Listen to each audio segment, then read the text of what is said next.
Alright, magandang umaga na ho sa lahat natin ng mga viewers Luzon, Visayas at Mindanao all over the world. Welcome naman sa ating panibagong video, panibagong reaction, mga ka-action, mga kakampeng. So may nais lang ho ako na i-share ho sa inyo. Eto na ho, unti-unti nang lumilinaw ang lahat. Hindi ko alam kung paano ba ito madidipinsahan ni Vice President Sara Duterte. At ito ho ang hinihintay natin na masagot ito ni Vice President Sara Duterte. Dito sa pandinig na ito ay may naungkat nga ho, no?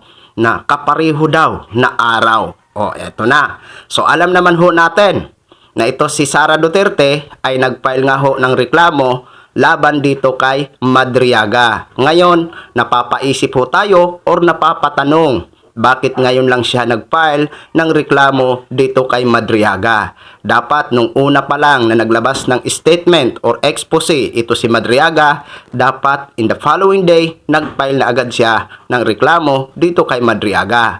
Pero bakit ngayon lang siya nag-file? Yan, napapaisip tayo at napapatanong tayo. Na para bang timing na kung saan sa Committee on Justice ay na ano nga ho itong naging affidavit or statement ni Madriaga.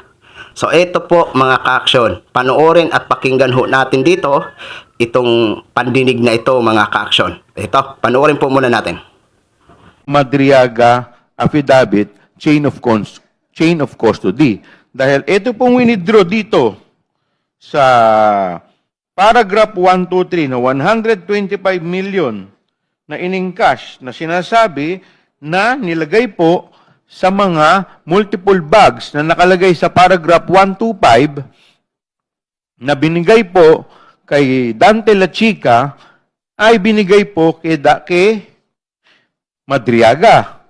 At dito naman po si Madriaga, sinasabi po niya na ito daw duffel bag, 4 na duffel bag na kinuha niya ng cash sa Ultra Pasig City noong December 20, 2022. Take note of the date, Madam Chair. Ibig sabihin, ito rin yung araw kung kailan in-encash yung 125 million. Siya daw ay nag-deliver netong 4 na duffel bag sa various recipient including a mayor in Laguna, an office in Timog, and a vehicle left at the Ombudsman parking compound for retrieval. At this point, wala pa rin pong participation ang ating Vice President. Now, paano po napunta dito? Paano po ito naging impeachable offense? Makikita po natin yan sa paragraph 150. Kasi dito po sa paragraph 150, nakalagay po dito, the OBP SDO's testimony that they were instructed to turn over cash to intermediaries, which is Nolasco to Madriaga, at the direction of respondent Sara Duterte supports direct liability. So dito po pumapasok yung participation ng respondent. Yun na ho mga ka-action, mga kakamping, no? Napanood na ho natin at napakinggan na ho natin. Nako po, sigurado magkanda bikos-bikos nito si Sara Duterte kung paano niya dipinsahan yan. Sipin nyo ha, magkakaparehas ang araw mga ka-action, mga kakamping.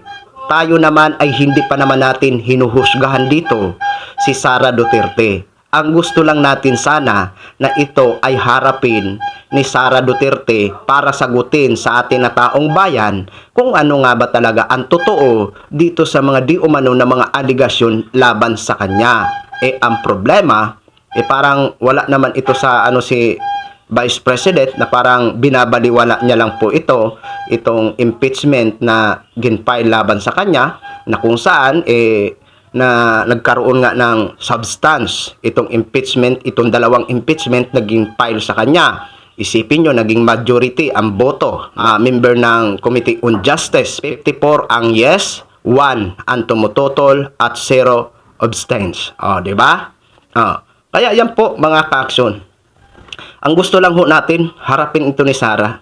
Diba? Kaysa ba naman andyan sa siging sa mga ambush interview, ngayon kung tatanungin, sasabihin lang na ganito, ganito, ganyan, etc., etc., sa halip na harapin niya, no? Ano bang kung harapin na lang ni Sara? 'Di ba?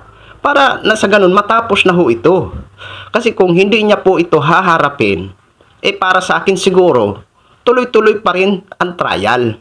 Mag-attend man siya o hindi, tuloy-tuloy pa rin ang trial. Kaya kung ako sa iyo, guys, sagutin nyo na po ito nang sa ganun matapos na ho ito. Di ba? Hindi yung marami ka pang mga alibay, di ba? Ang gusto lang naman namin na taong bayan, yung katotohanan. Malaman namin ang katotohanan. So yun lang ho mga ka-action, mga kakamping, no? Gin-share ko lang ho sa inyo yan. Maraming salamat po sa ating mga viewers Luzon, Visayas at Mindanao all over the world. Ako po ang inyong lingkod, si The Action Man. Have a good day, everyone.